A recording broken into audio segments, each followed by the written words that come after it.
In the headlines, Labour Party and Peter Obi set to release campaign manifesto for 2023. Chief Justice of Nigeria assures Nigerians of transparent transfer of power in 2023 elections.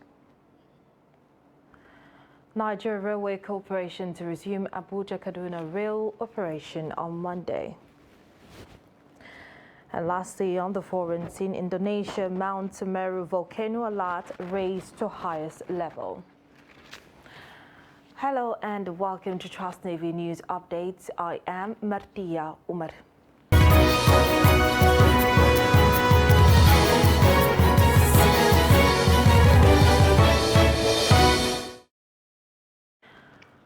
Now the news in detail. The Labour Party has released its manifesto tagged It's Possible, which will be formally unveiled to Nigerians on Sunday, December 4th, 2022.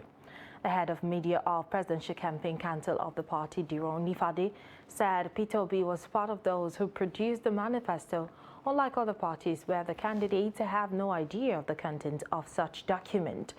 And the 62-page manifesto, Peter Obi campaign anchored it on 7 thematic areas. These are security, production, institutional reforms, the industrial revolution, infrastructural development, human capital development, and robust foreign policy. The Director General of the PDP Presidential Campaign Organization, Governor Aminu Tambuwal 2023, PDP Vice Presidential candidate and Governor Ifeanyi Okowa, Sule Lamido, among other leaders of the party on Saturday, met with former President Olusegun Obasanjo and his Ogun residents. Speaking about 2-hour closed door in the meeting, Tambuwal said that the team was in Abeokuta to pay respect and to continue to consult with leaders and former President Olusegun Obasanjo on matters of national interest, adding that they had a very fruitful conversation with him. Tambuwal hinted that the party is expecting a very rousing and loud crowd at the Lagos State presidential campaign in Lagos on Monday. What's going on? And ahead of the 2023 general election, heads of security agencies in Kaduna State have promised to provide a safer and more secure environment for the conduct of a free, fair, and hitch-free polls. The heads of security agencies stated this at an interactive meeting with political parties and candidates in Kaduna. The report. The meeting had in attendance the Commissioner of Police, heads of military formations, and other security agencies in the state. They said since the commencement of political activities have given some residents cause to worry about safety. The engagement with the political actors in the state has become imperative in order for them to take proactive measures to protect the sanctity of the process. They also lamented how social media is causing acrimony among political actors and reminded all of the prohibition in carried weapons during political rally. The engagement of non-state security outfits for campaigns, rallies, and other activities in the electoral process is not allowed, while it is an offense to bear or use weapons such as guns, swords, daggers, bows, arrows, and other dangerous weapons at campaign venues. I also want to emphasize that if there is any attempt to test our will, if there's any such thing, I want to assure all of us here that we have the wherewithal to deal with them. The military will be all out to support the lead agencies in internal security and the INEC. Social media is very, very critical, and emphasis should be made. That's what is hitting not only the polity, but whatever you can think of as far as security is concerned. Political parties and candidates also raised some concerns that need to be nipped in the bud in the build-up to the election in order to have credible polls. We have seen, we have heard, we have witnessed what other parties have done in the midst of the public, where hate speeches were made public Names were called. Insightful statements were strongly peddled. That as parents of the smaller parties, we will give our best and we will trust to play politics issue-based. The times have gone whereby political opponents will be taken at will, locked up, and it is a directive from the above. We believe that the directive from above is only from the law and the constitution of the land. We in APC have already sensitized our followers and our supporters to remain peaceful, to go into election with open mind. And the electoral umpire in Kaduna State also promised to conduct credible elections and admonish political parties to desist from actions that are inimical to the peaceful conduct of the poll. With the recent 2022 Electoral Act having been amended, let me assure you that inshallah come 2023 we are going to conduct a very good election. The Commissioner of Police said police and other security agencies in the state will continue to give the necessary support to INEC as it midwives the electoral process. Bello Musa, Trust TV News, Kaduna. With activities geared towards the 2023 general elections gathering momentum, some residents of Makurdi in Benue State have been commenting on what they would change if given the opportunity to lead. Speaking with Jimmy Azande, the residents are hopeful that with a kind of change, the nation will be better for all. The residents were categorical on what they feel are the problems of the country. Some argue that it is not about individuals so much as it is about the institutions of government and the craze for white-collar jobs. If you are the governor or you are made the president of the country, you are subjected to the rules and regulations, the laws of the land. And whereas individuals who are being appointed or elected in offices, high offices, become more stronger and bigger in a manner that they can do and undo whatever they want to do.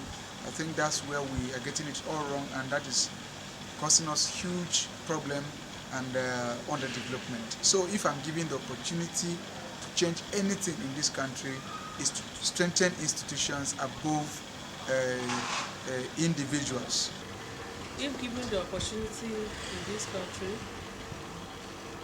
I will change the ideology of all must have a white-collar job, and the issue of all, even those who are not capable of acquiring tertiary education, struggling to make it where it is not necessary.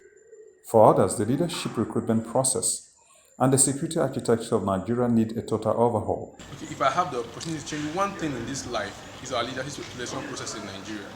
Reason being that we celebrate mediocrity. We competent people are left behind to select incompetent people to govern us, and as such, when these incompetent people go there, they represent themselves and the small group of people who select them. And that's the opportunity, first and foremost, and change the security network in the country, because as it is now, one cannot move from one part of the country to another because of fear of being kidnapped or killed by anybody at all. So I feel that the security should be number one, because without security, there's nothing that can exist. Either way, Nigerians are hopeful that the crop of leaders in 2023 will listen to their yearnings and aspirations and deliver the right dividends of democracy to the masses. Amid security concern in the upcoming 2023 general elections in the country, stakeholders in community policing in Gombe State say they're strategizing to complement the efforts of the police and the Independent National Electoral Commission, INEC. Ibrahim Ismail speaks to the Director General Gombe Media Corporation, Kabir bin Muhammad, who is also a member of Gombe State Community Policing, on modalities being put in place to ensure a secured electoral process in the state. The report.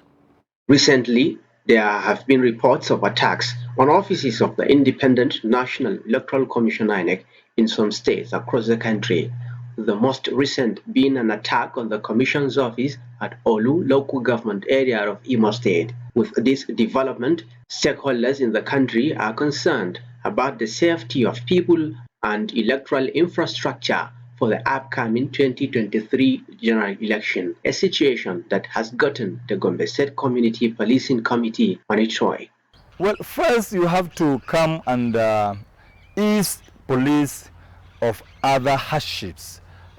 Community have to come in and complement government efforts. So in that respect, all the communities, traditional institutions are very much involved, and they are always eager to see that their people lives in peace. Kabiru said the Gombe State Community Policing Committee has embarked on massive campaign to sensitize people on the need to support the police and other security operatives in the state on intelligence gathering. We are ready to do that, particularly when it comes to issue of logistics, so that they reach the remote areas, and to draw attention of our people to shun away from any hate speech, any religious bigotry, any other things that will bring disharmony in our communities. Meanwhile, in a recent chat with Trust TV, the Emir of Findiga, Ako local government area of Gombe State, identified the role of the traditional institutions as key in ensuring security. Before, if there's any strange face in a community, the ward head is alerted, the village head is alerted, and so the emirs and chiefs.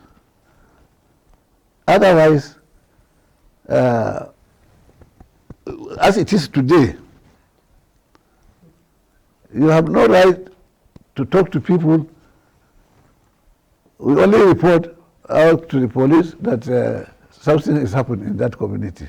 But on the whole, the traditional rulers are those that can help immensely in making sure that insecurity is curbed to the lowest minimum. A report by Tony Blair Institute for Global Change has warned that terrorists may disrupt the free conduct of the forthcoming 2023 general elections unless security operatives and other stakeholders are proactive enough to avert any possible attacks that can jeopardize the conduct of the elections. From Gombe, Ibrahim Ismail reporting for Trust TV. And the Chief Justice of Nigeria, Justice Olukayode Ariwoola, has assured Nigerians of a free and transparent transfer of power to another democratically elected government come 2023 and provide more access to justice for the citizenry. Ariwoola has also promised to leave a legacy of irreversible judicial independence in Nigeria. The legal luminary spoke at Isheyin, an agrarian community of Oyo State. Indigenes are bothered by what they termed a plethora of confusing court judgments and are stressing the importance of judiciary to community development. Before the emergence of Justice Ariwoola, there has not been much of top-bottom value in terms of leadership or achievement of incorruptible justice system. If without knowing him in person, I have not met him personally, but I've read a lot about him. He brought a lot of hope to the Nigerian judiciary.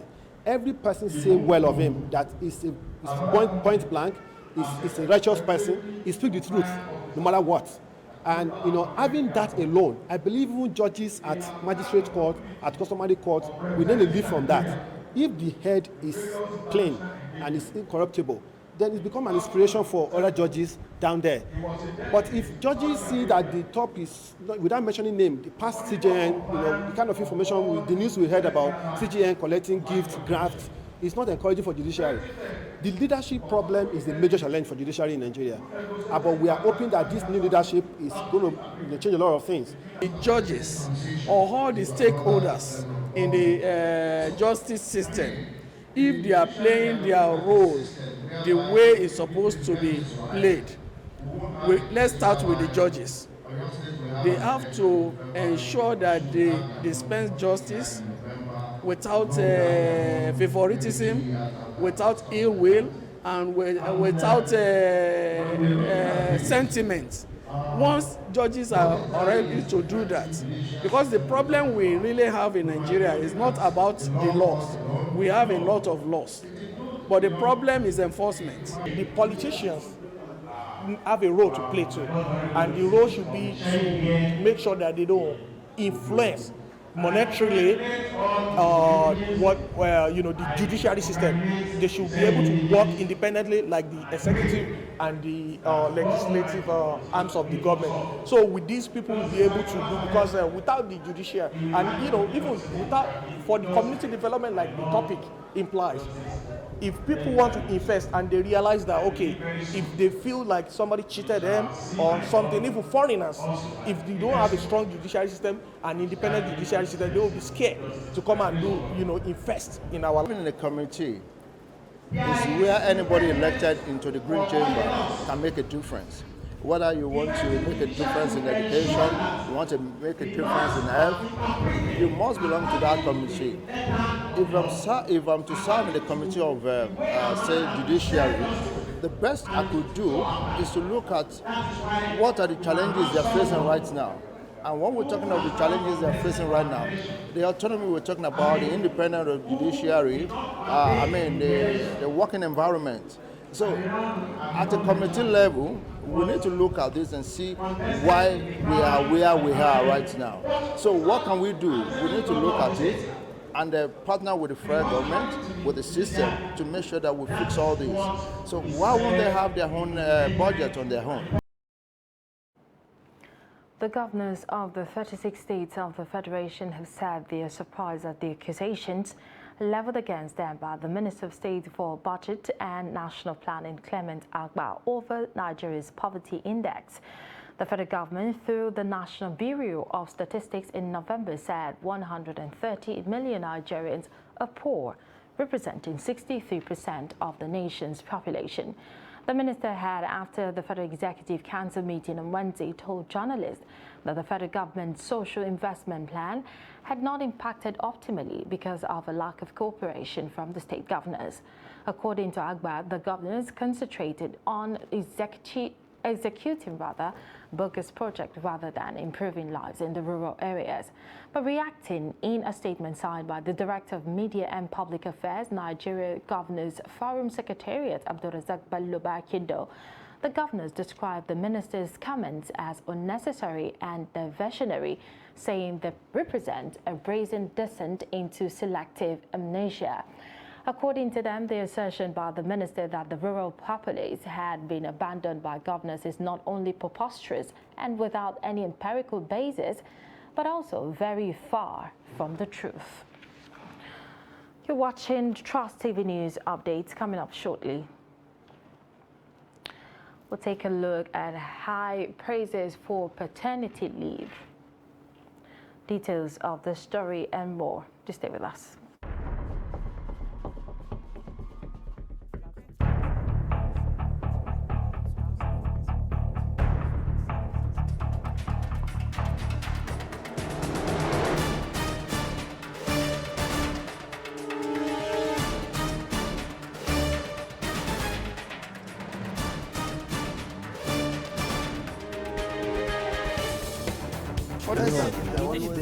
That's good. It's good to see you.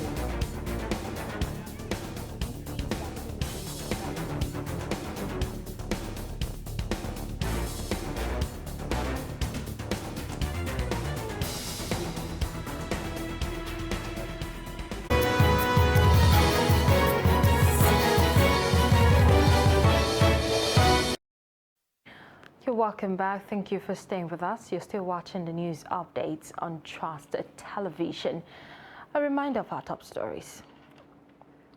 We told you earlier that Labour Party and Peter Obi is set to release campaign manifesto for 2023. And the Chief Justice of Nigeria assures Nigerians of transparent transfer of power in 2023. And moving on to other news, the Nigerian Railway Corporation will resume the Abuja-Kaduna passenger train service on Monday with only 2 return services. The announcement is contained in a statement by the Managing Director of the NRC, Fijiet Okiria. The statement said that the first train would depart Rigasa train station in Kaduna to Abuja by 8 a.m. in the morning. While from Abuja, the first train would depart Edu train station to Kaduna State by 9:45 a.m. The NRC management also revealed that as part of the new security measures, it is now mandatory for passengers to present their national identity number and valid boarding ticket before they will be allowed to board. The federal government recently approved a 14 working-day paternity leave for civil servants at the federal tier of government. With the approval, fathers are now permitted to take off 2 weeks to celebrate the arrival of a new baby. Some Makurdi residents who spoke to Jimmy Azande reacted to the move. The report. Like every other policy, this one too has generated different reactions across the gender divide. To some, it is a welcome development that should be replicated across the states and the FCT.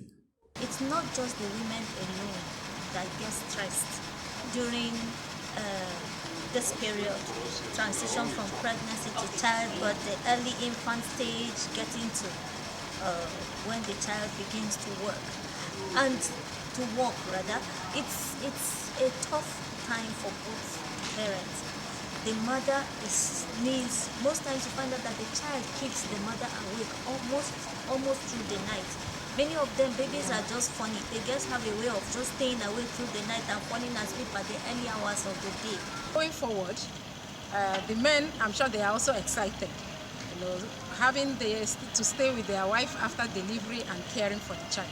And also, you know, most of the times you get to, you know, receive a lot of visitors who come to congratulate you and see the baby, mother and the child. So the men, I'm sure they'll be excited to also support their wife within this period. The man should be around to nurse this child. And at the end of it, it will give them that relationship, closer relationship with the child that is being nursed. Most of these men, they go out in the morning before they come back this evening. So most of the time, this child doesn't get to know them well from their childhood, to get some level before they come to know what is my father, what is my father like, what does he want, what does he not want. That relationship is not as close as it should be. But with this thing in place now, it will foster the relationship of the father and the child. What the federal government have said is not too bad. I believe if the paternity leave is to assist your wife as well, to be taking care of your junior ones. So the idea is not all that bad. But there are also naysayers to the law. These ones feel there is no need. They say it is wrong for both the husband and wife to embark on leave, especially if both are civil servants. For me, I look at it as not being fair. I see no need that men should go on maternity leave just like the women. Because sometimes when women proceed on maternity leave, majority of them are it will be them that will be in the offices. And if men proceed to maternity leave just like women, I think it's not fair on my side. I'm a man, but I didn't welcome the idea.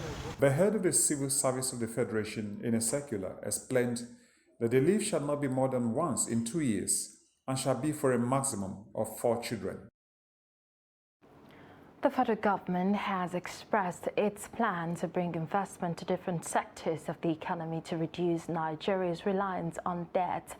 The Executive Secretary, Nigeria Investment Promotion Commission, Saratu Umar, stated this while speaking to State House reporters after a closed-door meeting with President Muhammadu Buhari at the Presidential Villa, Abuja. The NIPC boss said the commission believed that once it was able to bring an investment to different sectors of the economy, the burden of debt will decline. She said the president, who supported the drive to strengthen the investment of Nigeria, also expressed his willingness to do the best that he can to ensure that the country investment drive was given a lot of traction. As we do know, insecurity, of course, would kind of be of concern to any investor, but it's not really the major reason why investors would stay away. Of course, there are certain parts of Nigeria that are not really undergoing this issue. And for those ones that are not having the issue, we're trying to ensure we get investment to those sectors. And for those of them that are having the issue, we're trying to work doubly hard to see what's possible to still do within the situation we find ourselves. So the major takeaways is supporting the drive to strengthen the investment drive of Nigeria. And he's willing, within the time he's still here as president of Nigeria, to do the best he can to ensure the country's investment drive is given a lot of traction. So I'm very encouraged and I've been giving a lot of energy now to continue what we're doing at the Commission that would help the investment promotion drive of Nigeria. And on the international scene, Indonesia's Mount Semeru erupted Sunday, spewing hot ash clouds a mile into the sky, prompting authorities to raise the volcano's alert status to the highest level. The eruption of the highest mountain of Indonesia's main island of Java, around 800 kilometers southeast of capital Jakarta, sparked evacuations of nearby villages.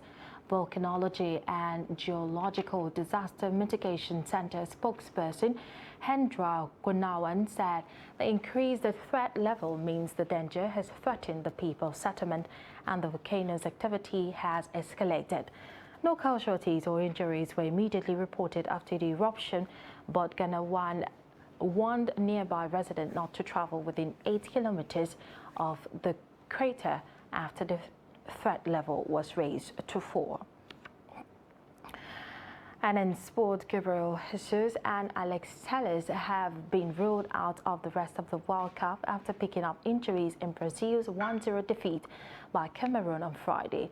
The pair both sustained right knee injuries and underwent MRI scans on Saturday morning. In a statement, Brazil's Football Association said it was impossible for them to participate any further in the tournament in Qatar. Favorite Brazil plays South Korea in the last 16 on Monday. And also in sport, Tyson Fury retained the WC World Heavyweight title, brutally stopping Derek Chisora to set up a potential undisputed bout with Alexander Usyk. And Fury, who's 34 years old, maintained his unbeaten record in front of 59,769 people at Tottenham Hotspur Stadium. Fellow Briton Chisora, 38, was hurt repeatedly by the dominant champion, and referee waved off the one-sided contest in the 10th round. Usyk, holder of the IBF, IBO, WBO and WBA belts, was ringside in London for Chisora. It was the 13th loss of his 46-fight career and his 4th in the last 5. And with that, we have come to the end of the news update at this hour. For more, you can subscribe to our YouTube channel and follow us across all our social media platforms. I am Martia Umar. Thank you for watching and stay tuned.